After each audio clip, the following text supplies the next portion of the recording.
How did Christianity begin? It's a simple question, right? The Christian answer is obviously that Jesus miraculously rose from the dead. That one sounds right. People occasionally do that. They die horribly, they get back up, dust themselves off, and carry on like nothing ever happened. I mean, that just happens from time to time. It's pretty typical. Nothing out of the ordinary here.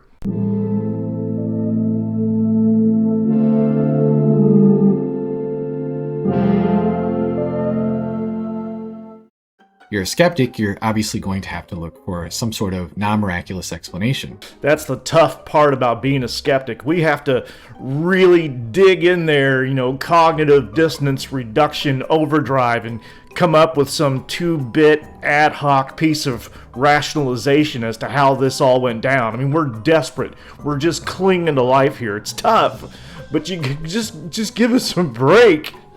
We're trying to think of something, but it's hard.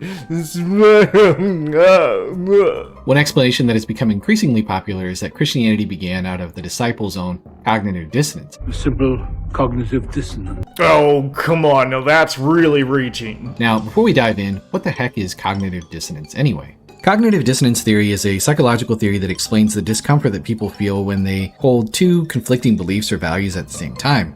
When one is confronted with outside information that conflicts with their existing beliefs, they can either modify their beliefs or find a way to justify their current beliefs and reduce the dissonance. And it's important to realize that Christian apologists don't do this. Never. Good luck catching them do it, because they don't do it. Good luck. I wish you the best. I really do wish you the best there, John Wayne. Happy hunting. An individual or group is more likely to double down on a belief if it is significant to their identity. This enables them to defend their beliefs against dissonance or reduce dissonance without entirely giving up their beliefs. Is that one ringing a bell there, Erik? Is it ringing a bell? Ding, ding, ding, ding, ding. A ding, ding, ding, ding, ding, ding. As it should be. That's a beautiful singing voice I've got. Prime example of cognitive dissonance in action is a religious group known as the Millerites. The Millerites were a revivalist group in the mid-19th century who followed the teachings of William Miller, a Baptist preacher who believed that Jesus Christ would return on a specific date in 1844. Miller's prediction was based on some terrible hermeneutics, and sadly, many of his followers sold their possessions and prepared for the second coming of Christ. However, when the predicted date passed and Christ did not come back as expected, the event became known as the Great Disappointment. While many of Miller's followers understandably abandoned ship, many of the Millerites hung around and experienced a state of cognitive dissonance. To reduce dissonance, the prediction was reinterpreted as the doctrine of investigative judgment. According to this belief, instead of Christ returning as Miller predicted, Jesus instead started this special period of judgment in 1844, and it continues to this day. If you're thinking to yourself, well, that's weird, I've definitely never heard of this before, it's because only Seventh-day Adventists are the ones who hold to this doctrine. Adventists believe that this judgment is taking place in heaven and will be completed before Jesus Christ returns to earth. So the question is this: if the Millerites did something like this, then why couldn't this be something that also happened in the early stages of the church? Oh shit, that kind of makes sense. Hurry quick, we better find ourselves a way to dig out of this one. Scurry, scurry, go along. Come on now, you'll find something. CDT theorists like to argue that, like the Millerites, Christians held on to their belief in spite of no non-real world fulfillment of any messianic promises. Fucking crazy, right? Christians often hear objections like this from Jewish believers. For example, Rabbi Tovia Singer argues, if Jesus were the Messiah, you would know it from reading the newspaper, because the front page, instead of being about wars, would be about peace. But since Jesus' time until today, more than 120 million people have died in wars. The wolf is yet to lay down with the lamb. Predictions like this are often regulated out into the future, while Christians maintain that Jesus reigns over a spiritual kingdom. For the skeptic, this is all far too convenient, and CDT explains this very odd anomaly. Well, isn't that convenient? Uh-huh. Now just follow that to its conclusion. Just derail that surely logical line of reasoning altogether. Are you gonna stick with this? Are you gonna take us on a lark? You're gonna take us on a lark, aren't you? Here goes the lark. While this view has become increasingly popular in our time, It was something that was already being considered by an Anglican bishop in the 19th century by the name of J.B. Sumner. Sumner wrote, "But is it not possible that the followers of Jesus, being disappointed by his death, are required to give an account for it, or to give up their purpose and confess themselves deluded, should have struck out the idea of the atonement and affirmed that he died as a sacrifice? Then having hit upon his explanation, they supported it as they could out of the institutions of their law and the facts related to their history." Oh my god, you're getting so close to right! Don't fuck this up! Don't fuck it up! You're gonna fuck it up, aren't you? You're gonna fuck it up real bad. Here comes the train. In this video, I'm going to summarize Sumner's argument against the idea that the earliest Christians reinterpreted their religion and Jesus' apparent defeat in the light of Judaism. Here we go. Here we go. Sumner gives many parallels between the life and death of Jesus and accounts from Jewish history. When we think of God the Son laying down his life, we might be prompted to think of the story of Abraham and Isaac. Uh-huh. The cross and its promise of salvation might remind us of the story of the serpents in the wilderness. Yeah. Jesus' death might bring to mind the sacrificial lamb of Passover. Yeah. Additionally, Jesus is said to be an intercessor on our behalf, which resembles the role of Jewish priest. Yes. The spilling of Christ's blood reminds us of the significance of the blood of the atonement in Judaism. Yeah. With all of these parallels, it seems perfectly reasonable to say that the first Christians would have been all too willing to invent their religion in accord with their prior religion after the death of their leader. They certainly had the emotional motivation to avoid the belief that Jesus had really been defeated and killed, and their pre-existing religion gave them a way to say that their leader was victorious after all. Pretty much. Thank you. Can we end this now? Because you nailed it. So far, so good. But not so fast. Hold up. Sumner gives us a few reasons why the parallels between Christ and Jewish history should not lead us to think that the first Christians invented Christianity based on their Jewish beliefs. The first reason has to do with the nature of the Mosaic Law and how the Jewish people viewed it. The Jewish people took this law to be wholly complete. By Christianity's own accounts, Jesus' audience never quite understood what he meant when he said that he came to fulfill the law. If they thought that the law was flawless, it's unlikely that a Jewish person would have concluded that Jesus made the law better if they were trying to be consistent within their own pre-existing beliefs. I wonder if this is because this was Hellenized Judaism by the 1st century CE, and you had a whole lot of God-fearing Greeks and Gentiles wanting to get into the kingdom without having to whack at the tips of their pee-pees. Do you think maybe that has something to do with it?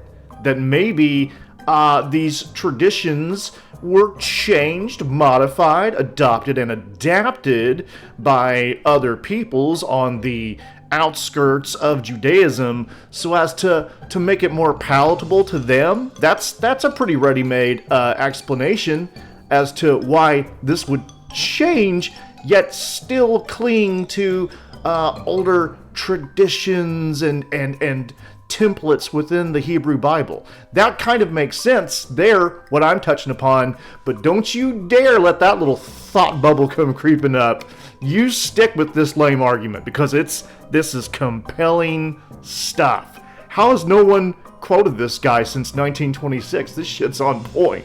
Also, Hebrews chapter 7 through 10 gives a clear example of an early Christian spelling out the parallels between Christ and Jewish history. There is no indication that the author assumes that Jews would readily conclude that this is all a natural extension and completion of Judaism. Rather, the author writes to persuade the Jewish audience that Christianity has significant parallels with Judaism. This suggests that the first Christians were met with skepticism from Jewish people, and a Jewish group of people would have been very unlikely to simply make up their religion based on their pre-existing beliefs. Unless this Hellenized, watered-down, Torah-free Judaism that's been taken over by Gentiles and Hellenists has Gentiles and Hellenists and Paulinists who are trying to say to the Jews, hey, this is still your thing. It's still got elements of your religion. We're just doing something a little new and different, but there's still stuff in here that's yours. Because there's stuff in here that's clearly yours. We're just revamping it a little bit. I mean, maybe that's what's going on here? But I don't know, all you have to do is study early Christianity and its historical and cultural context to know that.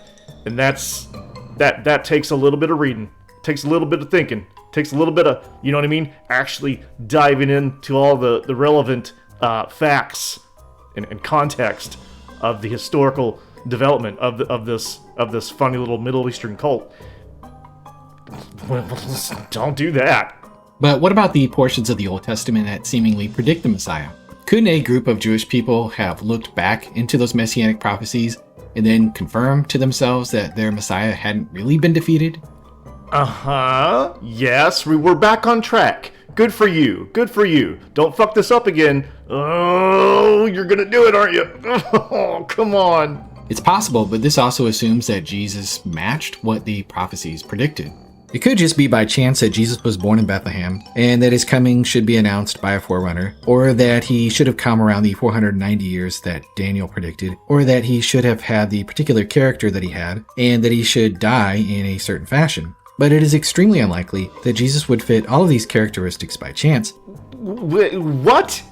You proposed the solution that they are culling from the Hebrew Bible in order to flesh out a narrative where he matches the supposed descriptions of the Messiah, and then you more or less say, but it all really happened, and what are the chances that he would match this stuff, given that it all happened that way? What? But what what? And it is even more unlikely that he should fit them by chance, and his followers would invent a religion that contrasts with their former religion after his death on a cross. Unless it has both thoroughly Jewish traditions as well as alternative Hellenistic Gentile traditions, because of the fact that this is a syncretistic, evolving, and changing movement. Like, maybe that's, you know, the thing that scholars have been saying for literally decades, if not hundreds of years now. So you could run with that very reasonable, plausible, evidenced position. You could run with that, but I mean that's not good for the faith thing and the big warm swelly feeling in the heart. I get it. Go on with your bad self. Just wreck this train. When we weigh theories against each other, we want the theory that naturally fits all of the data. That Christianity is true explains why Christianity started, why it spread, and why it's still with us today. That Mormonism and Islam are true explains why they started, why they spread, and why they're still with us today. Did you catch that? Because if you apply that logic to the other things, not just your thing, you get the same thing. Did you catch that? Because you're not. Are you following through on your logic there?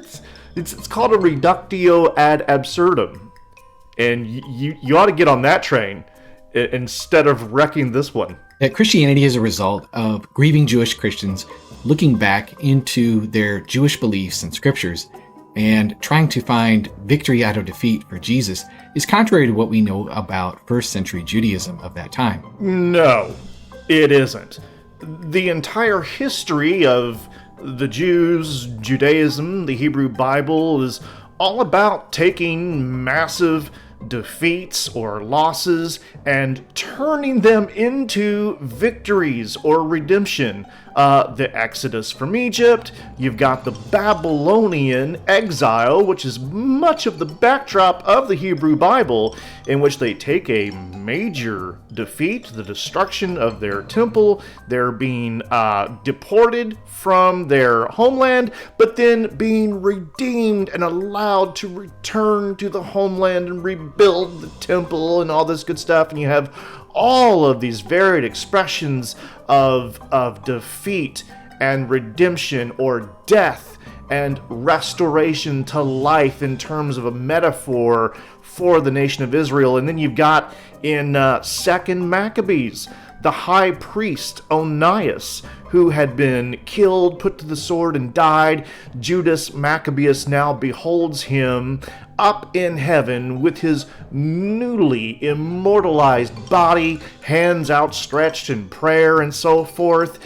You've got, of course, in 4 Maccabees, old Eliezer, who dies, but his death serves as an atonement for sin. Yet you had precedents for just this kind of thing all throughout the Hebrew Bible and in the apocryphal texts and so forth. So pray do tell, what are you on? What are you talking about? You should read, I tell you, great work you should read is the Bible. You should read the Bible. Check that out, because you're going to find that this is horse shit. It also does not explain why Christianity spread to Judea and the rest of the world. Furthermore, the Gospels indicate that the disciples already believed that Jesus was the Messiah prior to his death. This was not merely the result of his resurrection, but why did they think that before he died? The Gospels seem to indicate that it was in no small part because of his doing miracles. Funny that Paul never mentions any of these miracles ever, not even once. Now, I know absence of evidence is not necessarily evidence of absence, but it is where such evidence should be expected. Jesus is calming torrential storms and healing the blind and raising the dead, and Paul doesn't think to mention any of this? Yet the gospel authors do, and these are elite cultural producers within the Greco-Roman world who've read other Greco-Roman literature, and what do you know, this whole raising the dead and healing the sick and calming storms, these are common motifs among other figures like Caesar Augustus and Asclepius and so forth. You find it again and again, and then it shows up in these Gospels, which are written in that time and in that place. So could it be that this stuff is fictional? Huh? Oh, surely not. In the Gospels, the disciples were not just sucked into a mesmerizing personality and committed to him without further evidence. More significantly, the disciples attested to a highly specific empirical set of claims about which they could not easily be mistaken. They did so in a context where they could expect intense persecution or even death for doing so. Cognitive dissonance theorists have no parallels for this. The 17th century Messiah figure Sabbatai Sevi was thought to work all sorts of miracles. These stories sprung up within his very lifetime, and then even after he apostatizes and goes instead for Islam, instead of abandoning him, the people rationalize that, oh no, this is precisely how it was all supposed to go down. He's just testing our faith. It's just a thing. It was supposed to happen just like this, and they stuck it out, believing in him. So, yeah, we got him. We got parallels. We got parallels. We got them. This is embarrassing for you, and it's a little embarrassing for me, actually. Just my whole demeanor. That singing I just did, it's not my best. The attempted parallels, such as Adhoc Changes to the day when Jesus will come again after a failed prediction, are simply not even close to what happened in the case of Jesus' disciples. Are you sure about that? Was it Matthew 16:28 that said, surely some who are standing here will not taste death, will not die before they see the Son of Man returning in his kingdom? And I'm sorry, this is not a reference to the Transfiguration. They might have turned it into that later, but this is clearly eschatological language in which he returns with the angels and the people are judged according to their deeds. This is the stuff of Daniel 12 and Revelation. 22 through 24. That's Revelation 20 through 22. There is no 23 and 24. Sorry, I used to drink a little. Yeah, it seems like this could be the vestiges of old Jesus being wrong, and they had to do some rationalizing fast. Maybe later they have him say, come to think of it, the day and the hour is actually unknown. Now that I think of it, I know I told you it was supposed to happen soon, but you might want to hold your horses, because things are not transpiring as we might have thought. So, I don't know, make some shit up. Make some shit up fast, because God forbid we say, maybe I'm just wrong about all this. Still, don't do that. Cling fast. Rationalize. Distort. What was it? Cognitive dissonance reduction you were talking about earlier? Yeah, not you. Not you. Finally, one striking coincidence is the fact that Christianity has become so widespread. Up until 313 AD, the Christian church was a persecuted minority. Powerful rulers and officials attempt to wipe it out, destroy its scriptures and its people. At various times, being a Christian could mean being crucified, thrown to the lions, or burned to death. The probability that Christianity would become a dominant global religion was vanishingly small. Number 1, Candida Moss's work, The Myth of Persecution, goes to show how much of this persecution porn is just a little bit exaggerated. Just a little bit. That's not to say that early Christians were not persecuted. I agree, they were. So were early Mormons. So were early Muslims. Yep, happened to them too. And then they became worldwide religions that spread across the globe, overcame the odds. I guess they're true too. Allah is God and Muhammad is his prophet. And my underwear.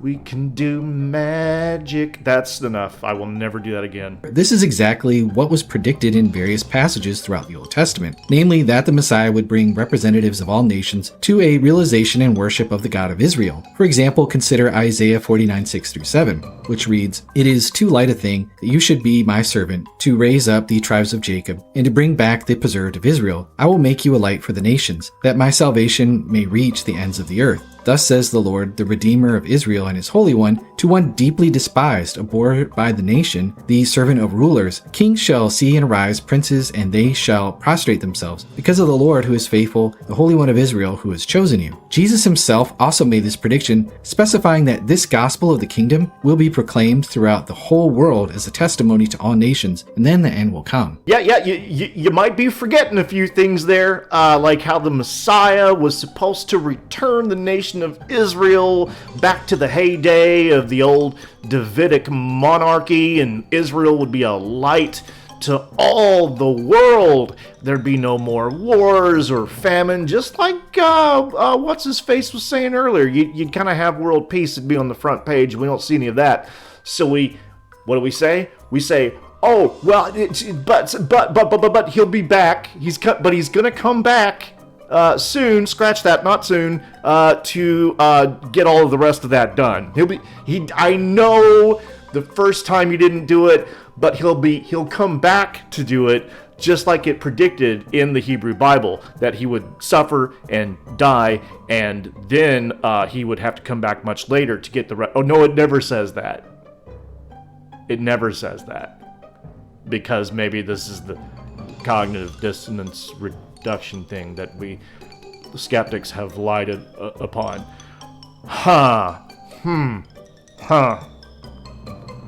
Oh, I'm just a meanie. It's interesting that skeptics focus so much on Jesus supposedly discussing the end of the world in Matthew 24:34. This is because they have a very dogmatic way of thinking how that verse must be interpreted. Yes, we're very dogmatic in reading that verse, just the plain way that it reads. Just reading it for precisely what it says, instead of pretending that it says something else. What assholes!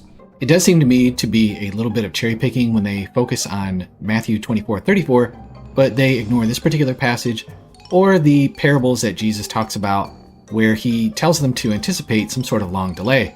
Yes, that's actually what's called a contradiction.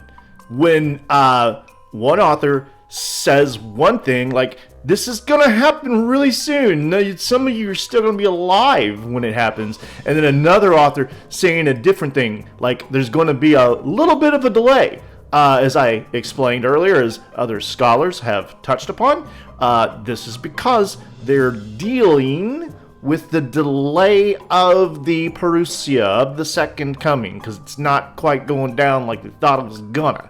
So this isn't cherry picking. This is allowing the texts to speak for themselves. That's what's actually happening. But you go ahead and do your little thing where you take in the information and you just spruce it all up. You just kind of put it through a blender, let it distort into something else entirely, and then that intellectually dishonest take comes pouring out of your mouth onto everyone's television screen.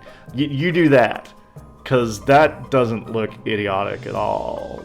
Finally, the prophet Zechariah seems to predict two comings of the Messiah, one with him coming peacefully on a donkey, and another with him coming as a warrior and splitting the Mount of Olives. So, which one is it? Some Jews have read these passages and other similar passages and concluded that there will be two Messiahs. The Messiah ben Joseph will be a suffering figure who will be killed in a battle and pave the way for the coming of Messiah ben David, who will be a victorious and triumphant king. Others have said that the Messiah can arrive in two different ways, depending on the spiritual state that he finds Israel in. The teaching of Jesus found in the Gospels easily makes sense of both pictures. The messianic expectations in Judaism around the time of Jesus and afterward are very diverse and complex. Many people expected key prophecies to be fulfilled externally through earthly conquest and triumph, but it was also apparent that the messianic prophecies pointed to something far more mysterious, something eternal and divine. The Essenes community anticipated a heavenly Messiah who would bring forth a heavenly kingdom. Okay, so it does cohere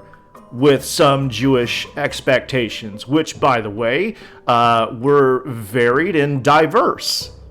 But it does, in many ways, and also doesn't in any ways, precisely because this is a very syncretized, Hellenized, new sort of Gentile-oriented religion that is kind of mixing things up so that you got some things that are very Jewish in orientation and other things that are not. What if you had played that part earlier in your video when you were talking about how un-Jewish this is, and now we're talking about how thoroughly Jewish this is? You guy. There's so much more that could be said here that could expand on all of these points. Please don't do that. Just stop this madness. Stop it. What are you doing to yourself? Please, for the love of, you know what, actually keep doing it, because I think it's great.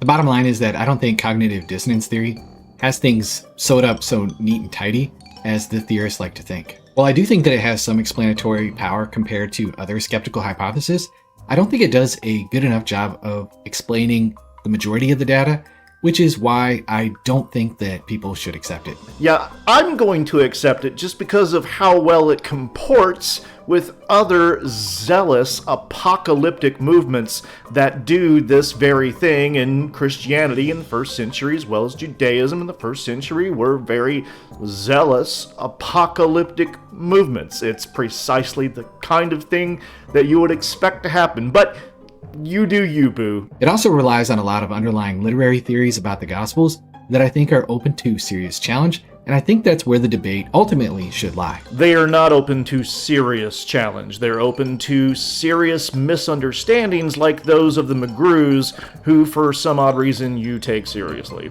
The one thing that I will say about this theory is I'm surprised at how little response there is to it. For me to have to go and find a book in the 19th century of an Anglican cleric responding to this particular theory tells me that this has been an all too neglected area in Christian apologetics. Or maybe nobody's dug up this 19th century work in eons because it's full of plot holes. Die, you motherfucker!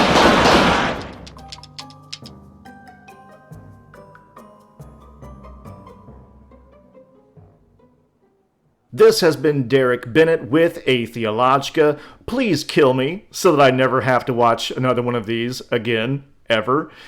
Be sure also, even after my death, to join my Patreon. Sign up. Get some goodies. There's a short online book and those PDF presentations that you can download and keep for your own use, full of great scholarship and citations. You're gonna love it. Like, subscribe, just hang in there with me for this journey, because it's only going to get gooder. It's only going to get gooder. Peace, love, and laughter. Atheologica, where religion is both fascinating and stupid.